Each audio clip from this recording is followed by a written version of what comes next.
Hi guys, in today's show we're going to be bigging up the wonderful world of tomatoes. These are things that we love. I mean, just look at these guys.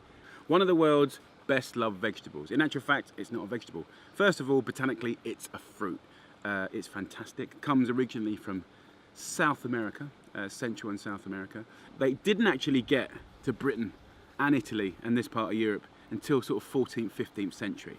And there was a lot of kind of confusion because actually the tomato leaves are kind of mildly poisonous. So they thought these were poisonous. And of course, fast forward a few hundred years and the genius of humans being able to selectively pick certain varietals for colour, flavour, texture, the thickness of their skin, you've got what we've got now, which is an incredible abundance of heirloom tomatoes. Every shape, every size. In this show, we are going to be going around the world, guys, to celebrate tomatoes. We're going to Argentina to see the beautiful Felicitas. She's got a great recipe for you. We're going to Australia to Bondi Harvest. We're going to the one and only Gennaro Contaldo to Italia, a country. Can you imagine Italy with no tomatoes? But there was a time. But he's going to give you a great recipe. And then we're going to go to see Omar in Spain. And actually, we've got the Spanish to thank for tomatoes as we know it, because it was the Spanish that were in Mexico that brought it back to our part of Europe. And thank you very much to all those lovely Spaniards. And I've got a recipe for you that you're going to love. It's a Scooby Snack. It's a big old sandwich with meatballs, tomato, gooey, stringy cheese. It's going to be amazing. You're going to love it. But first up, we're over to see Pete, who's going to show you how to grow tomatoes the easiest and most reliable way. Pete, what can we tell these guys about the best tricks to having success when planting tomatoes at home? You've got to give them as much warmth as possible, especially if you're outside. So if it's outside, it's against the wall. Because these are from South America, aren't they? So we're kind of. That's why we've got these awful polytunnels, because basically it's replicating the humidity and temperature. Yeah, and they can't cope with any frost at all, so you can't put them outside till beginning of June. You're basically starting early.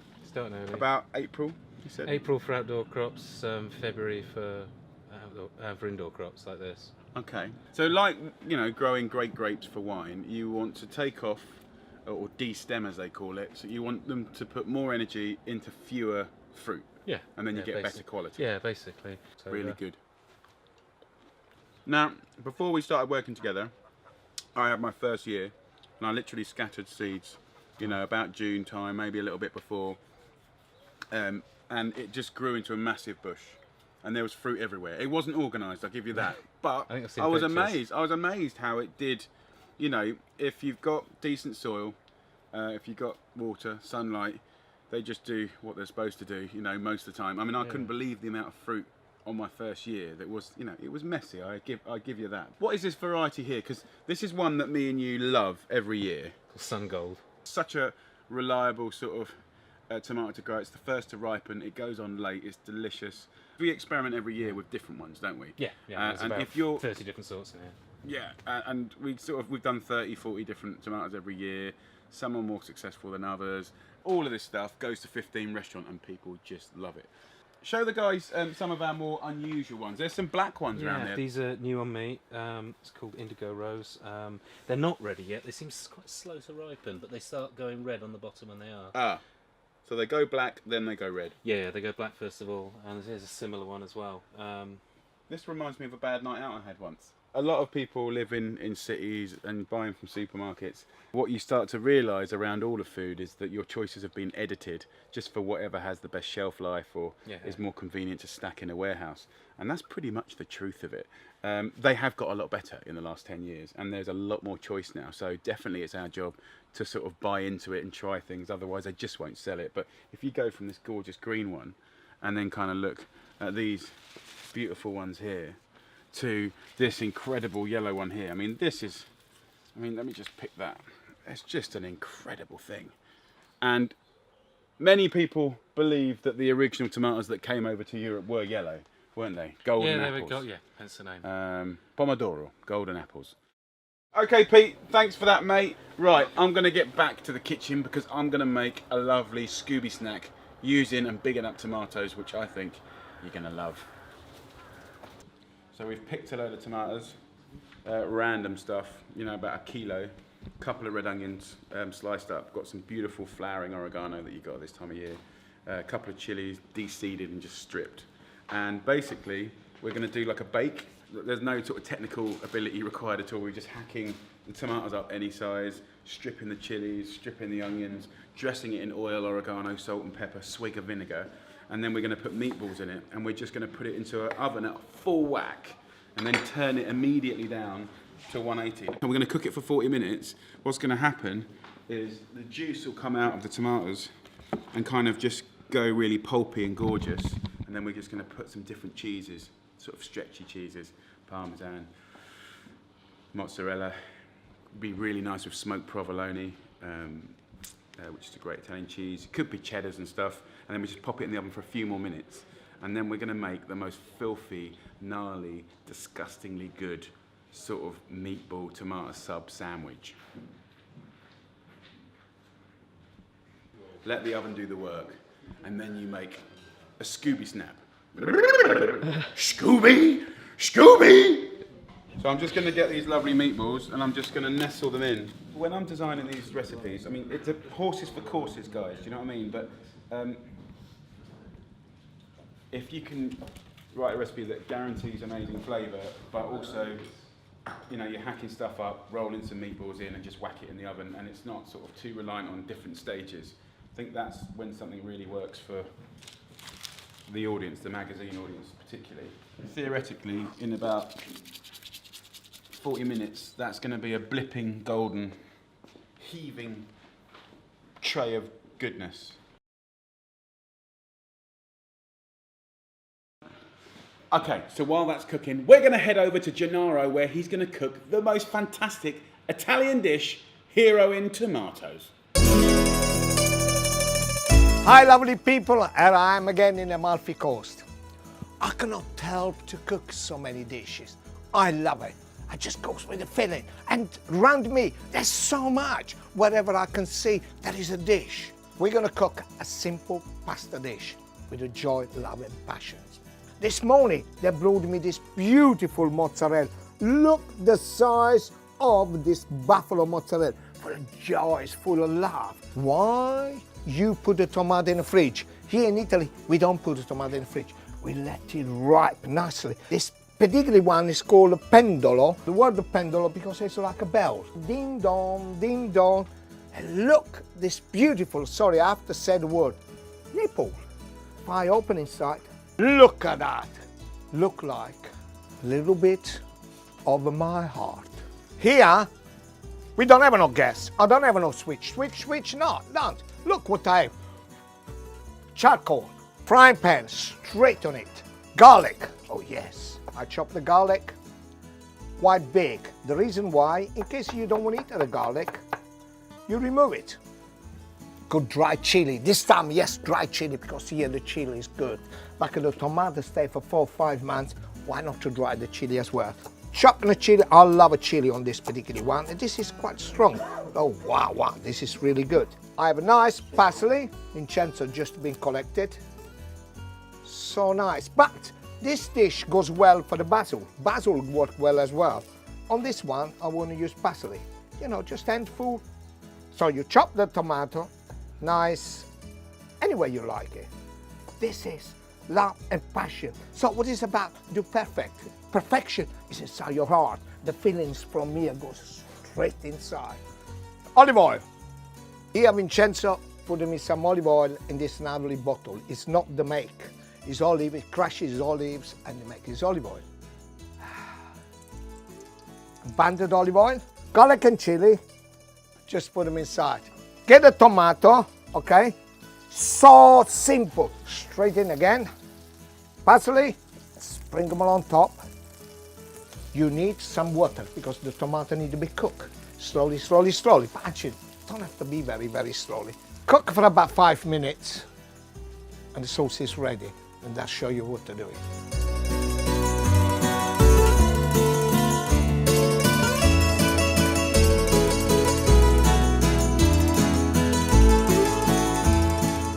I cook the pasta already. Just put them inside. Even I put just a little bit of pasta water. Look at that. Look at that. Come on. You get this lovely mozzarella and start to break it. Yes, pull it. Let it melt it. Put some parsley inside. Nice done. Just lots of leaves of parsley. David, it's got a lovely shot after this, if you like it. We work here, but also we do a shoot with Jamie Magazine. You see, every time I have to stop every 2 and 3 minutes because the Lord, David the Lofter, comes along. I love it. This is about work. This is about friendship. This is about family. And this is what we do it. Bless everyone. Okay, let's plate it now. Oh, I wish you could smell it. I wish you could smell it.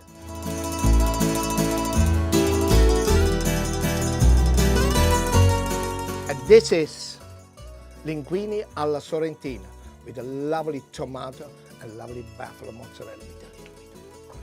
Of the parmesan on top. Well, I didn't have parmesan, so I used pecorino. Why I'm cooking so good.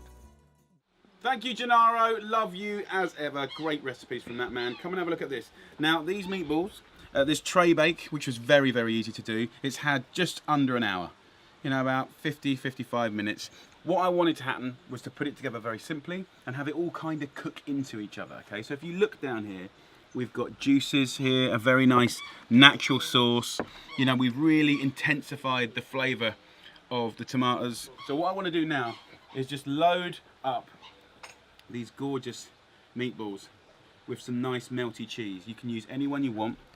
Smoked scamozza, you could use fontina, cheddar, red Leicester, you could use mozzarella. These are little slices of mozzarella. I'm going to use a little bit of cheddar just as a basic seasoning. We're crossing borders now, sort of a little bit Americana, a little bit Italian, a little bit British. Now I'm going to pop this into the oven, literally for 5 minutes, just to melt that cheese. You're gratinating it. It'll all happen really, really quickly. Okay, so while that's gratinating and going gorgeous, we're going to go over to Australia to see Bondi Harvest. He's going to do an amazing North African dish called shakshuka. It's going to be gorgeous. Hey guys, my name's Guy Tillon from Bondi Harvest. We're always diving, surfing and cooking outside and generally just loving the Aussie outdoors. So with our friends from Samsung, we put a shout out for your favourite international dish and we were blown away. We had over 180 comments from you guys and it was so hard to decide what we're going to do. So today we're going to make shakshuka. This is suggested by Cassie Cameron. It's going to be awesome and I'm going to make an Aussie Bondi Harvest twist on it.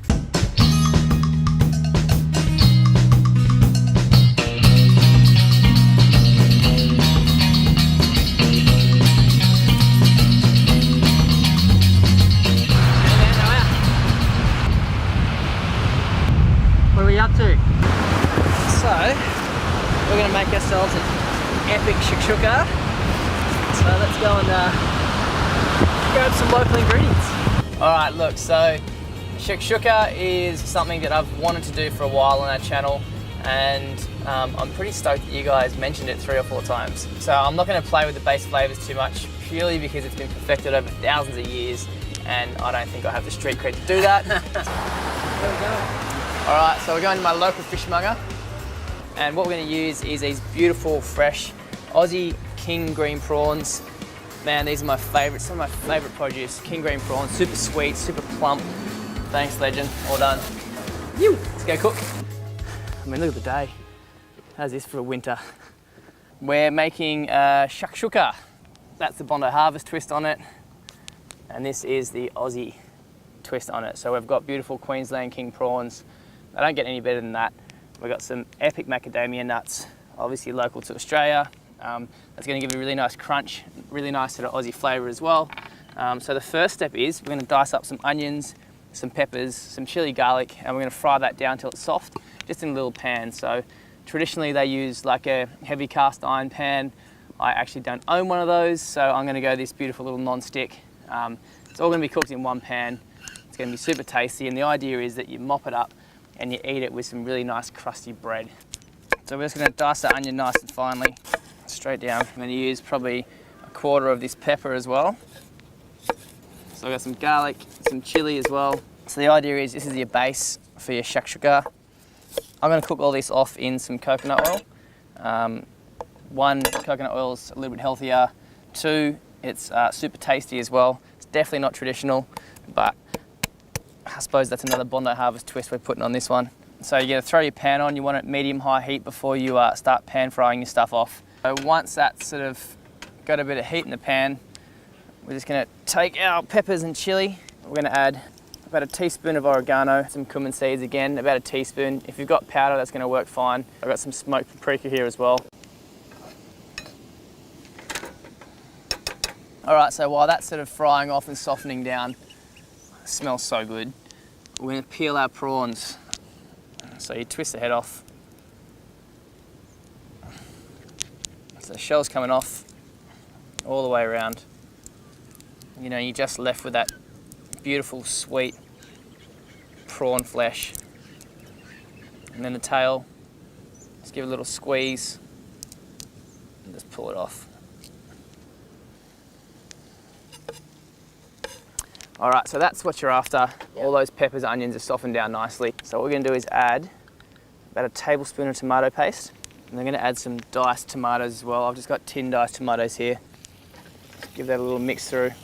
So that'll be sitting there simmering away, you know, flavors developing for probably about 10 minutes at the most. All right, so that's what you're after.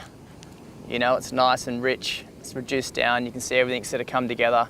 It smells amazing. So what we're gonna do next is we're just gonna slice up some kale. Just gonna add our kale in there. We're gonna wilt that down.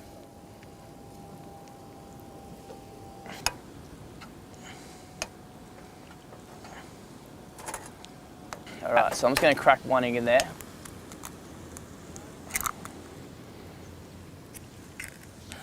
You know, just give it a little space. And you can see that cooking already. Get your prawns in there. They're not gonna take long, but I mean, eggs don't really take a long time to cook either, so they're gonna cook about the same time.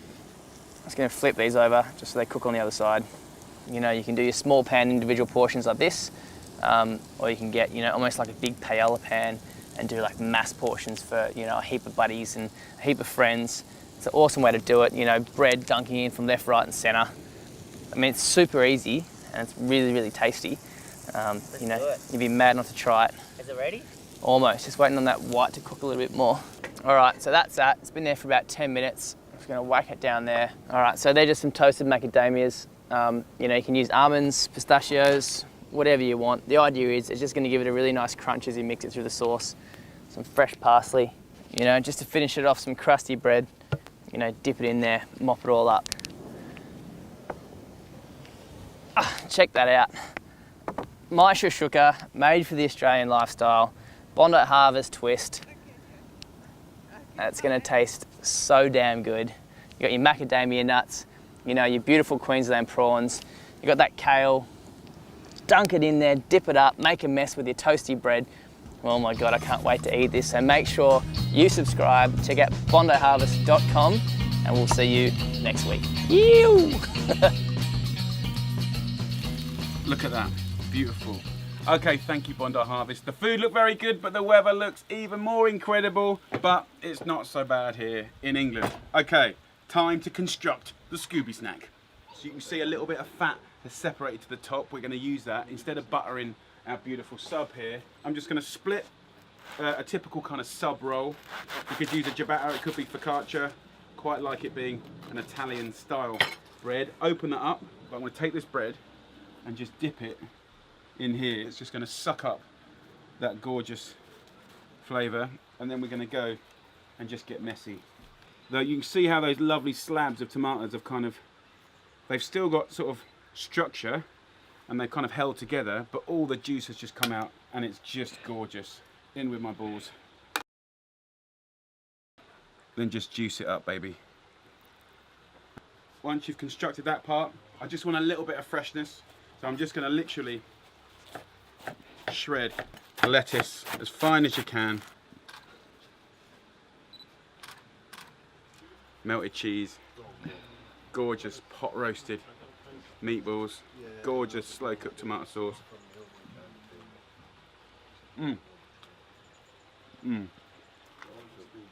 Oh, that is properly naughty, filthy, sticky. You know, get your hand in there. The bread soaked up all of that gorgeous sweet tomato sauce. That's a really, really good sandwich. Right, while I finish off with this chop, we're going to go over to Omar, who's going to show you the ultimate Spanish gazpacho. Enjoy. Hola FoodTube, I'm Omar Boy, I'm a Spanish chef and I'm going to be cooking a very traditional gazpacho. It's a very fresh and raw soup made with cool cucumbers, crispy red peppers, green peppers and the main ingredient, the tomatoes, which as you know in Spain we just love them. So let's get on with the cooking, if there is any cooking, because this piece of kit is going to do all the job for us. We just need to roughly chop all the veggies and everything is going to be blended. So I'm going to start with a red pepper. Green pepper. That was a traffic light, I would be dead by now. Cut it in half, put your fingers in and take the seeds out. Roughly chop it, okay? This is not for masters, that's all I'm doing. Pour it all in. I'm just going to add sort of like half a Spanish onion into the mix. Garlic clove. A tip here, if you don't like that aftertaste, I recommend you to take this inner part of the garlic, which is sort of like the germ. Just take it off, because I have an important meeting later on. I'm gonna take it off. A date, actually.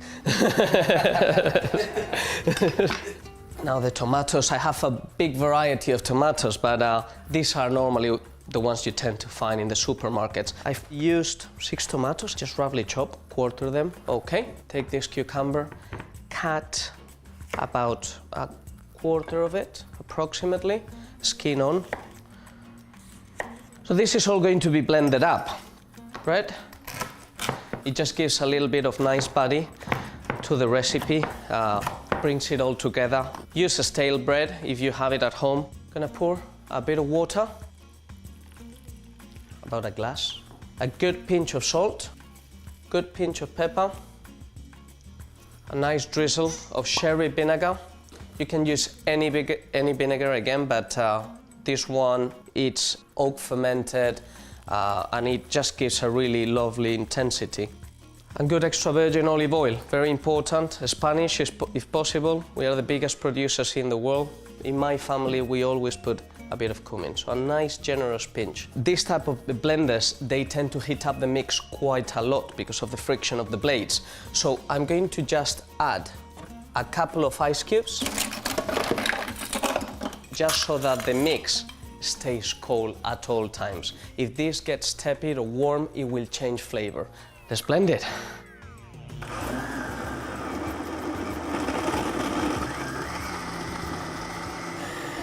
Perfectly smooth, or at least to me. Some of you may not like it with the bits, so you can just pass it through a chinois. That will do. And now just pour it in a soup bowl, which we normally garnish with a bit of fried bread, a couple of croutons, a bit of garnish, cucumber, green pepper, red pepper, whatever you have, a little bit of olive oil, and sometimes an ice cube as well. When serving it in a bowl, it's important to add some extra layers of crunchiness, crispiness, so that it's not a boring soup throughout. Let's give this a taste. I don't know why I'm amazed again, but sometimes the most simple things and the quickest things can have so many layers of flavors. You know, you can see all the fragrance of the cumin, the pepper, you know, that sweetness of the oil, the acidity, and all the different vegetables that you can actually taste. You can taste the garlic, I can taste the tomato. So here it is, my perfect gazpacho. Adios. Nice one, Omar. Nothing more traditional than a beautiful gazpacho. Make sure you pick the ripest, most gorgeous tomatoes. So there you go, guys. Hope you enjoyed the show. We've been all around the world. If you want us to focus on a beautiful ingredient next time, then tell us in the comments box below. And if you haven't subscribed to FoodTube, subscribe. It's free and it's all about you guys. So stay in touch, keep watching, and thank you very, very much from me and all of the gang.